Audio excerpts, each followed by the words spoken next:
Yeah, yeah, yeah. Your lady's down. 5-minute crafts, oh yeah. 5-minute crafts, don't wait. Just share. We make it pop, we make it glow. Hit subscribe, let's start the show. Tape it, twist it, shine it bright. We're crafting dreams all day and night. Fun's in your hands, it's time to play. 5-minute crafts will light your day. Snap it quick, don't let it fade. Magic's here, it's homemade. 5-minute crafts, we're creating the fun. 5-minute crafts, you're the number one. Feel the spark, just do it fast. Love your life with 5-minute crafts.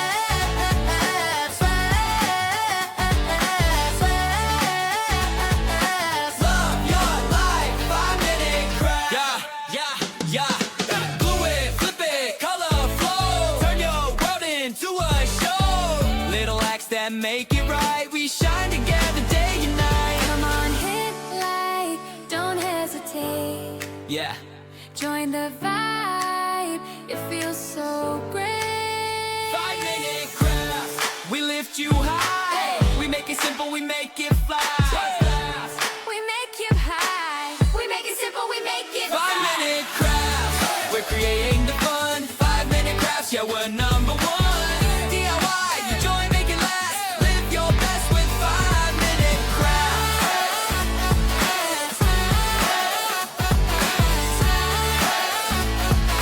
5-minute crafts.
yeah. Yo, ladies found 5-minute crafts, oh yeah. 5-minute crafts, don't wait, just share. We make it pop, we make it glow. Hit subscribe, let's start the show.